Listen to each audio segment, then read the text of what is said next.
धमांतैंग गोल यही वो जगह है जो कि तकरीबन 35 किलोमीटर दूर द गॉल हवाई अड्डे से लगी हुई गोदाम में, जहां पर दो आतंकवादी छुपे थे। अब से तकरीबन 40-45 मिनट पहले दोनों मारे गए, यानी वो ऑपरेशन जो आज सुबह से शुरू हुआ था दोनों आतंकवादियों को लेकर, उन दोनों को कमांडोज ऑपरेशन में मार गिराया गया है। बहुत महत्वपूर्ण था ये पूरा का पूरा ऑपरेशन। इसमें 8000 सुरक्षाकर्मी लगातार पूरे इलाके को सीज कर लिया था इन्होंने, और इसके बाद हवाई जहाज रोक दिया गया था ऑपरेशन द गॉल हवाई अड्डे पर। हेलीकॉप्टर्स के जरिए पूरे आसमान से निगाह रखी जा रही थी और बख्तरबंद गाड़ियां और टैंक के जरिए इस बात का अंदेशा लगाया जा रहा था कि किसी भी हालत में यहां से इन दो आतंकवादियों को ना जाने दिया जाए, क्योंकि लगातार एक के बाद एक अलग अलग जगहों पर पिछले 48 घंटों में जितनी फायरिंग हुई, जितने लोग आहत हुए और जिस तरीके से आतंक के दायरे में पूरा का पूरा पेरिस आ गया, तो पूरे यूरोप के भीतर और अमेरिका तक में इस बात को लेकर चिंता थी कि क्या इस तरीके से पेरिस जैसे शहर में किसी आतंकी घटना को अंजाम देने के बाद एक लंबे वक्त तक आतंकवादी अपने तरीके से अपनी कार्रवाई को अंजाम देता हुआ रह सकता है। इन सब के बीच एक खबर ग्रॉसरी स्टोर से जरूर आई, वहां पर 4 बंधक वहां पर मौत हो गई है। लेकिन इन सब के बीच जो कमांडो ऑपरेशन किया गया उसमें अब पेरिस में जो 3 नकाबपोश, जो पहले दिन आपने देखा था कि 3 नकाबपोश ने वो पूरे के पूरे अंजाम दिया था अपने टेरर अटैक को, उसमें से एक ने उसी दिन अपना नाम आने पर 18 बरस की जिसकी उम्र बताई गई उसने आत्मसमर्पण किया। लेकिन उसके बाद इन दोनों भाइयों को लेकर लगातार ये कयास लगाए जा रहे थे कि ये दोनों अलकायदा से जुड़े हैं, अलकायदा से ट्रेनिंग मिली है, और उसके बाद बड़ी तादाद में हथियार के साथ ये इस गोडाउन तक पहुंचे थे जो कि प्रिंटिंग कंपनी का एक ऑनर था, उसको उन्होंने बंधक बनाया और उसी जगह पर वहां पर वो छिप गए। और उसके बाद से आज भारतीय समय अनुसार तकरीबन दोपहर के 11-12 बजे से ही कह सकते हैं ऑपरेशन शुरू हुआ। जिस वक्त पेरिस में उस समय 4-4.5 घंटे कीजिएगा तो सुबह 8:30-9 बज रहे थे। ये पूरे ऑपरेशन को लगातार पेरिस में खास तौर से ये बड़ा महत्वपूर्ण है क्योंकि इटली, जर्मनी, स्पेन और ब्रिटेन, इन चारों ने अपनी तरफ से मदद की बात की थी कि आपको किस रूप में मदद चाहिए वो मदद दी जाएगी। और उसमें सीमा पर अलर्ट किया गया था, पोर्ट्स पे अलर्ट किया गया था, फिर मेट्रोज पे कल चुकी घटना हुई थी तो मेट्रोज में कुछ जगहों पर मेट्रो आज पेरिस में रोक दिया गया था। इन सारी परिस्थितियों के बीच लगातार अमेरिका की तरफ से भी इस बात की जानकारी दी जा रही थी, इंफॉर्मेशन दी जा रही थी कि इनके पास और किस किस तरीके से क्या क्या इनके संबंध हो सकते हैं।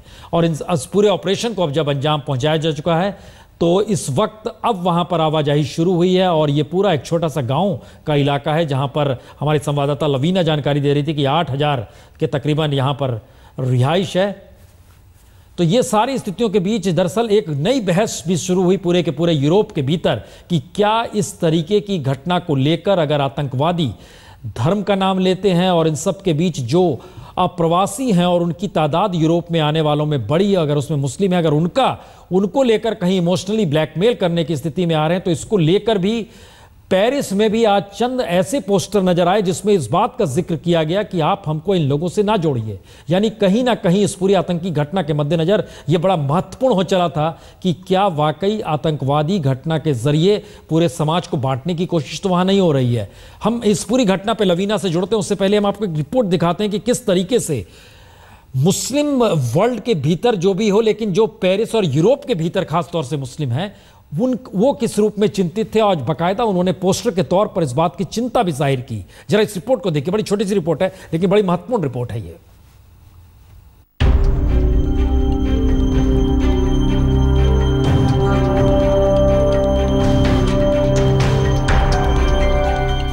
मैं मुस्लिम हूं, दहशत में ना आए। जी, पेरिस में चस्पा यह पोस्टर शार्ली हेब्दे पर हुए टेरर अटैक को एक नई दिशा में मोड़ दे रहा है, जहां इस्लाम केंद्र में है, कोई पक्ष में कोई विरोध में। लेकिन यह सवाल अब सिर्फ फ्रांस को ही नहीं डरा रहा बल्कि यूरोप और उससे आगे अमेरिका को भी परेशान कर रहा है। अमेरिकी राष्ट्रपति बराक ओबामा आज जहां बिना किसी जानकारी के फ्रांस के दूतावास पहुंचे और उन्होंने वहां अपने विचार लिखे। वही अमेरिकी अखबार न्यूयॉर्क टाइम्स के मुताबिक पेरिस पर हमला करने वाले 3 में से 2 आतंकवादियों को अलकायदा ने ट्रेनिंग दी थी। न्यूयॉर्क टाइम्स ने यह भी लिखा है कि आतंकवादी बिल्कुल प्रशिक्षित लड़ाके की तरह है। और खास बात यह भी है कि अब अमेरिका भी फ्रांस की कार्रवाई के साथ खड़ा हो चला है। इन सब के बीच एक अमेरिकी अधिकारी का यह भी कहना है कि सैयद और शरीफ कोची नाम के दोनों आतंकवादियों ने यमन की यात्रा की थी और इस बात की पूरी संभावना है कि उन्होंने वहां अलकायदा से हमले का प्रशिक्षण लिया हो। अधिकारी के मुताबिक हम फ्रांस को अपने पास उपलब्ध सारी जानकारी मुहैया करा रहे हैं। यानी संकेत बहुत साफ है। अगर अलकायदा का ये हमला है और उससे जुड़े ये आतंकवादी हैं, तो फिर अमेरिका फ्रांस के साथ खड़ा है। इसका मतलब बहुत साफ है, यूरोप और अमेरिका तक अब इसका प्रभाव जा रहा है। और इन सब के बीच फ्रांस से सटे जर्मनी और ब्रिटेन में भी हाई अलर्ट कर दिया गया है। और इस्लाम को लेकर फ्रांस ही नहीं, यूरोप में भी ये बहस तेज हो गई है कि क्या वाकई इस्लाम के आधार पर यह सब कुछ हो रहा है, या फिर मुस्लिम आबादी को साथ खड़ा करने के लिए ये सब कुछ किया जा रहा है। क्योंकि महत्वपूर्ण है कि फ्रांस और जर्मनी ही नहीं, ब्रिटेन में भी बाहरी देशों से आकर बसने वालों की तादाद काफी ज्यादा है और इनमें मुस्लिम आबादी सबसे ज्यादा है। और इन्हें ही संयोग से शक की नजर से देखा जाता है। ध्यान दे तो यूरोप में सबसे ज्यादा मुसलमान फ्रांस में ही रहते हैं, कुल आबादी के 7.5% यानी तकरीबन 50 लाख। वहीं जर्मनी में मुसलमानों की तादाद कुल आबादी की 5% है यानी 40 लाख, और ब्रिटेन में कुल आबादी के 5% यानी 30 लाख। महत्वपूर्ण यह भी है कि तीनों जगह मुख्य राजनीतिक दलों को अब प्रवासियों की बढ़ती संख्या के मसले पर लोगों के गुस्से और असंतोष का सामना लगातार करना पड़ा है। ऐसे में यूरोप के सामने पहली बार यह संकट भी उभरा है कि पेरिस की हिंसक घटना को हमलावर जिस रूप में बता रहे हैं और इस्लाम की आड़ में आईएस जिस तरह खुद को सही ठहरा रहा है, उसमें अभी तक यूरोप में निशाने पर रहे मुसलमानों पर असर क्या पड़ेगा। और ऐसे में हर राज्य की भूमिका इस्लाम को लेकर क्या होनी चाहिए। शायद इसीलिए सड़क किनारे चस्पा ये पोस्टर कई अनकही कहानी खुद ब खुद कह भी रहा है और भविष्य के एक नए संकेत दे भी रहा है। लेकिन बावजूद इसके इन सब के बीच अब दोनों आतंकवादी भाई मारे जा चुके हैं और उस पूरे इलाके की घेराबंदी अब खोल दी गई है आम लोगों के लिए। वहां पर दोनों जो आतंकवादियों के पास जो मौजूदा जखीरा था, इन सब के बीच हम आपको बता दें, दरअसल 2 ऑपरेशन हुए। एक पूर्वी पेरिस के गोदाम में जहां पर ये दोनों आतंकवादी छुपे थे, वहां पर ऑपरेशन हुआ, और एक दूसरा ग्रोसरी जो चार्ल्स डी गॉल एयरपोर्ट के पास है गोडाउन, हम ये बता दें। और चार्ल्स डी गॉल एयरपोर्ट पर तमाम ऑपरेशंस हवाई जहाज के रोक दिए गए थे। इन दोनों आतंकवादियों ने एक शख्स को बंधक बनाया था। वो शख्स माना जा रहा है कि उस गोडाउन का मालिक ही था, जो कि एक प्रिंटिंग कंपनी है। कई घंटे तक पुलिस और आतंकवादियों के बीच गोलीबारी भी हुई। सरेंडर करने को कहा गया, तो लेकिन सरेंडर करने से इनकार कर दिया गया। उसने कहा कि वो कमांडो ऑपरेशन होने पर बंधकों को उड़ाने की धमकी उसने दे दी थी, माना यही क्या फिदाइन है वो। और उसके बाद यह ऑपरेशन तेज किया गया और कैबिनेट की बैठक वहां पे फ्रांस में हुई और उसके बाद कमांडो ऑपरेशन का फैसला लिया गया। और इस फैसले के बाद एक दूसरा ऑपरेशन जो क्रोशर ग्रोसरी में जो छुपा आतंकवादी था, वो दूसरा कमांडो ऑपरेशन ग्रोसरी में हुआ, जहां पर बहुसंख्यक यहूदी बस्ती के ये पास है। क्रोशर ग्रोसरी जो है ये यहूदी मार्केट के तौर पर इसकी पहचान है। आतंकवादियों ने यहां पर 5 लोगों को बंधक बनाया था। यहां पर भी कमांडो ऑपरेशन में आतंकवादी मारा गया, लेकिन यहां पर हादसा कहीं ज्यादा दुखद था क्योंकि 4 बंधक भी इस ऑपरेशन के दौरान मारे गए। और यहां पर जो पहला ऑपरेशन था उसमें एकमात्र बंधक था जिसे बचा लिया गया है, जो कि उस प्रिंटिंग कंपनी का ऑनर ही बताया जा रहा है। तो इस 2 तरह के ऑपरेशन में एक तरफ 4 बंधक मारे गए। ये दूसरा ऑपरेशन जो यहूदी मार्केट के नजदीक ग्रोसरी मार्केट में हुआ था, वहां का ये ऑपरेशन था। और दूसरी तरफ एक दूसरा ऑपरेशन जिसमें बंधक जो बनाया गया था उसको सुरक्षित वहां से निकाला गया। और कैबिनेट की बैठक में बाकायदा निर्णय लिया गया, क्योंकि आत्मसमर्पण करना चाहिए। मध्यस्थता करने की स्थिति में वहां पर एक शख्स को लाया गया था और उसके जरिए संवाद बनाने की कोशिश हुई थी, लेकिन जो टेररिस्ट थे उन्होंने आत्मसमर्पण करने से मना कर दिया था। तब यह सवाल खड़ा हुआ था कि अगर ये आत्मसमर्पण नहीं करेंगे और इतनी बड़ी तादाद में, और बीते 48 घंटों से जो अलग अलग जगहों पर समूचे पेरिस में फायरिंग हो रही थी, जगह जगह पर इस बात का जिक्र हो रहा था कि पता नहीं कब कहां से क्या फायरिंग। पूरा शहर एक लिहाज से कहें तो अपने आप में दुबका हुआ था, सिमटा हुआ था। हर जगह चाक चौबंद सुरक्षा व्यवस्था जरूर कर दी गई थी, लेकिन जब धीरे धीरे करते हुए आतंकवादी एक खास जगह सीमित कर दिए गए, तो उस वक्त में पूरी घेराबंदी इस तरीके से की गई कि अब किसी भी हालत में इस जगह से वो आगे ना निकल सके। और शायद इसीलिए इस ऑपरेशन को अंजाम देते समय एक कैबिनेट की बैठक और उसमें फैसला लेना, क्योंकि उसके बाद कोई दूसरा ऑप्शन था नहीं, क्योंकि दोनों तरफ से। और ये जो आप बीच में हम आपको दिखला रहे हैं, दरअसल ये उस ऑपरेशन के दौरान की कुछ तस्वीरें हैं जिसमें लगातार दोनों तरफ से गोलाबारी भी हो रही थी। और ये बताया गया कि बड़ी तादाद में हथियारों के साथ दोनों आतंकवादी वहां पर अलग अलग जगहों पर मौजूद भी थे। तो इस ऑपरेशन को अंजाम देने के बाद क्या वो आतंक के साए में जिस तरीके से जी रही थी स्थिति, अब उससे मुक्ति मिली है। लेकिन इन सब के बीच एक सवाल और हर जहन में आएगा कि लवीना, हमारी आवाज अब तक आ रही है, तो अब आपके पास क्या जानकारी है, खासतौर से जो दोनों आतंकवादी मारे गए हैं उनके बारे में, और खासतौर से वो जो हथियारों के साथ वहां पर मौजूद थे उस बारे में कुछ और जानकारी मिल पा रही है?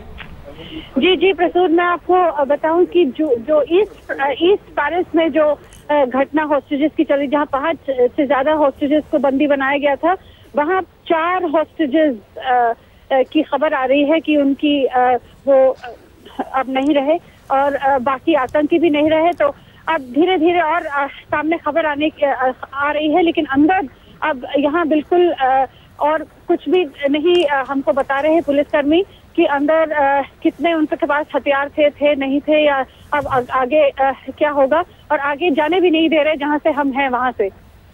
तो क्या अब जो जितनी दूरी आपके साथ अब बना ली गई है कि उसके आगे नहीं जाने दे रहे हैं, वो कितनी दूर की है, और उसके बीच में क्या किसी भी आम लोगों को नहीं आने जाने दिया जा रहा है, और वो दूरी कितनी है? करीबन आप लगा लें, अगर हम पैदल चल के जाएं तो कुछ 10 मिनट का रास्ता होगा, ऐसा हमें लगता है कि यहाँ से 10 मिनट का रास्ता होगा जहाँ पर वो प्रिंटिंग प्रेस है। और वहाँ जो देखिए जो आजू बाजू लोग थे, उन लोगों को जो बिल्डिंग्स में से तो हटा दिया गया था, बाकी जो लोग थे उन्हें अंदर रहने के लिए कहा गया था। और अभी हम नहीं देख पा रहे कि जो आगे जितने भी घर हैं उनमें हमें और कोई लोग नजर नहीं आ रहे यहाँ से। अब ऑपरेशन खत्म होने के बाद वहां पर मूवमेंट्स क्या है पुलिस और सुरक्षा कर्मियों की? अब वो वहां से लौट रहे हैं या बैरिकेड बरकरार है, क्या है स्थिति? नहीं, अभी बैरिकेड बरकरार है। हेलीकॉप्टर्स में कमी आई है, ऐसा मैं महसूस कर रही हूँ। हेलीकॉप्टर्स में यहाँ कमी आई है, लेकिन पुलिस की तादाद यहाँ काफी है। फायर ब्रिगेड आई थी जो अंदर गई है, अभी भी पुलिस की गाड़ियां आ रही हैं। कम जरूर हुई है पुलिस की प्रेजेंस यहाँ पर, लेकिन खत्म नहीं हुई है। काफी भारी मात्रा में यहाँ पुलिसकर्मी अभी भी हैं।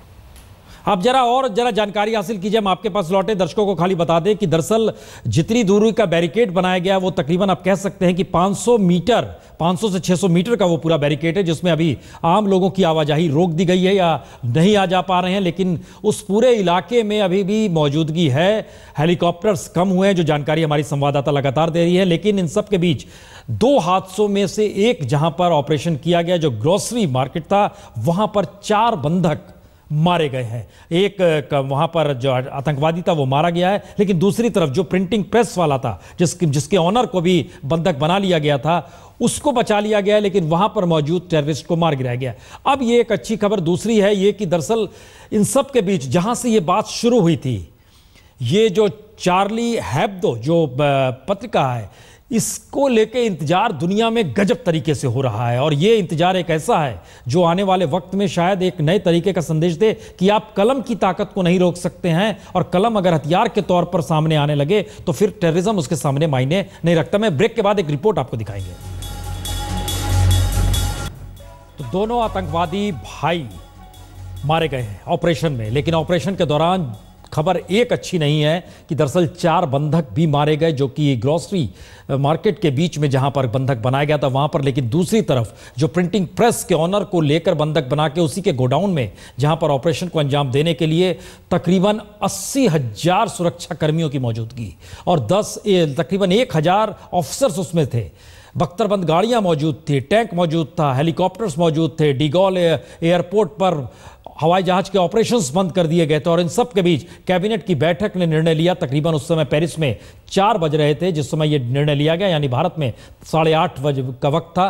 और ये पूरा ऑपरेशन पेरिस के समय अनुसार 5:10 पर हुआ है, जिसमें दोनों आतंकवादी मारे गए हैं। उस लिहाज से भारत में 9:40 पे। लेकिन इन सब के बीच अब एक और दूसरी अच्छी खबर यह भी है कि जिस पत्रिका पर इस हमले से शुरुआत हुई और टेरर अटैक की शुरुआत हुई, शार्ली हेब्दो, उसकी तादाद जो 14 तारीख को अंक आने वाला है, इससे पहले लगभग 60,000 छपता था, लेकिन इस बार 10 लाख छपेगा। 60,000 से 10 लाख।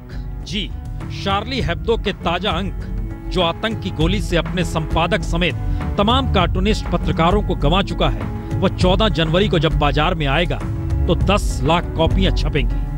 हो सकता है दुनिया में शार्ली हेब्दो की मांग कहीं ज्यादा हो चली हो, क्योंकि दुनिया जिस तरह मीडिया पर हुए अब तक के सबसे बुरे हमले के तौर पर पेरिस का हमला मान रही है, उसने नए संकेत तो आतंक की दुनिया को दे ही दिए हैं कि आतंक की गोली अभिव्यक्ति की आजादी को बंधक बना नहीं सकती।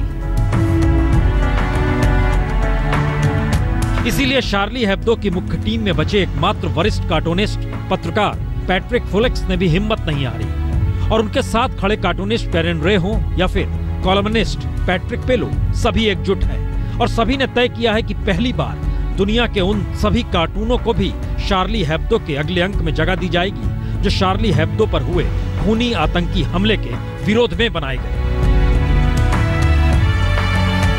इतना ही नहीं, अब शार्ली हेब्दो वैचारिक तौर पर कार्टून और संपादकीय के जरिए यह सवाल भी उठाएगा कि एक अदना सा कार्टून किसी धर्म के लिए खतरा नहीं होता, बल्कि धर्म का आसरा लेकर आतंक समाज को बांटता है और खुद का विस्तार करता है। यह सवाल शार्ली हेब्दो के जरिए ही उठना चाहिए, क्योंकि इस्लाम के नाम पर फ्रांस के समाज को भी बरगलाया जा रहा है। दरअसल ये आवाज पेरिस के ही पत्रकारों की है। तो महज 12 पेज की पत्रिका, जिसमें सिर्फ राजनीतिक कार्टून और कार्टून के तौर पर स्ट्रिप्स, एक छोटा सा संपादकीय होता है। अभी तक सिर्फ 60,000 सर्कुलेशन, लेकिन इस बार 10 लाख कॉपियां छपेगी। तो पूरी दुनिया से नए अंक की मांग आने लगी है। फ्रेंच मीडिया और गूगल जैसे संगठन आर्थिक मदद कर रहे हैं। वितरक फ्री में कॉपी बांटने को तैयार हैं और यूरोप का पूरा मीडिया कार्टून, व्यंग और बाकी कंटेंट देने को तैयार है। तो सवाल अब सीधा है, शार्ली हेब्दो को अब दुनिया पढ़ना चाहती है। शार्ली हेब्दो अब सिर्फ मैगजीन नहीं, एक विचारधारा, एक मैसेज है आतंक के खिलाफ। सोशल मीडिया शार्ली हेब्दो के सपोर्ट और आतंक के विरोध से पटा पड़ा है। हिंदुस्तान में भी 3 दिन से हैशटैग शार्ली हेब्दो टॉप ट्रेंड में है। तो शब्द या कार्टून जब हथियार बन जाए तो आतंक के हथियार भी उसके सामने कितने भोतरे हो जाते हैं, उसकी एक वानगी 14 जनवरी को पेरिस में ही नजर आएगी, जब शार्ली हेब्दो की 10 लाख कॉपियां समूची दुनिया में पढ़ी जाएगी। तो समूची दुनिया इंतजार कर रही है कि दरअसल अगला अंक 14 जनवरी को आने वाला है। बुधवार के बुधवार ये छपता है, 12 पेज का शार्ली हेब्दो। लेकिन इस तरीके से अब दुनिया भी आतंकवाद को जवाब देने को तैयार है। लेकिन इन सब के बीच दो जानकारी और दे दें कि दरअसल 2 जगह ऑपरेशन, 2 जगह में से 1 जगह ऑपरेशन। और इन सब के बीच देखिए एक और खबर आई है, रावलपिंडी में एक आत्मघाती हमला हुआ है। रावलपिंडी जो कि इस्लामाबाद से सटा हुआ शहर और ट्विन सिटी के तौर पर भी इस्लामाबाद और रावलपिंडी को देखा जाता है, और रावलपिंडी में ये आत्मघाती हमला हुआ। ये जानकारी अभी तक नहीं आई है कि आत्मघाती हमला कहां पर हुआ है, क्योंकि रावलपिंडी में सेना का हेडक्वार्टर है और सेना के तमाम अफसरों की यहां पर रिहाइश है, इसलिए रावलपिंडी कई मामलों में बड़ा महत्वपूर्ण भी है। और रावलपिंडी में 3 की मौत की खबर आई है। 3 आत्मघाती हमले में 3 लोग मारे गए हैं, लेकिन ये 3 लोग कौन है, इस बारे में भी जानकारी जैसे ही आएगी हम आपको देंगे। लेकिन ये तमाम टेरर अटैक ही बताया जा रहा है रावलपिंडी में, और ये बहुत महत्वपूर्ण है कि जिस तरीके से समूची दुनिया में इस दौर में आतंकवाद को लेकर एक नई बहस छिड़ी है, और इस बात का जिक्र भारत लगातार अंतर्राष्ट्रीय मंच पर कहता रहा है कि आतंकवाद को कोई देश आश्रय ना दे। तो ये सारे संकेत हैं शायद उन देशों के लिए भी जो कि कहीं ना कहीं अपनी जमीन पर आतंकवाद को आश्रय भी देते हैं। हम एक छोटा सा ब्रेक लेते हैं, तुरंत लौटते हैं। तो रावलपिंडी में एक आत्मघाती हमले में 3 लोगों के मारे जाने की खबर है, लेकिन ये कहां पर हुआ इस बारे में कोई जानकारी नहीं आई है। लेकिन ये जानकारी आपको जरूर दे दें कि 2 जगह ऑपरेशन, पेरिस में कमांडो ऑपरेशन के जरिए दोनों आतंकवादियों को मार दिया गया है, और इन सब के बीच 4 बंधकों की भी मौत हुई है। एक बंधक जो कि गोडाउन में, जहां पर प्रिंटिंग गोडाउन था, वहां पर जिस ऑनर को बंधक बनाया गया था उसकी जान बच गई है। लेकिन दूसरी जगह पे जो ग्रोसरी मार्केट था, वहां पर जो बंधक 5 थे उसमें से 4 की मौत हो गई। लेकिन अब पूरा ऑपरेशन वहां पर खत्म हो चुका है।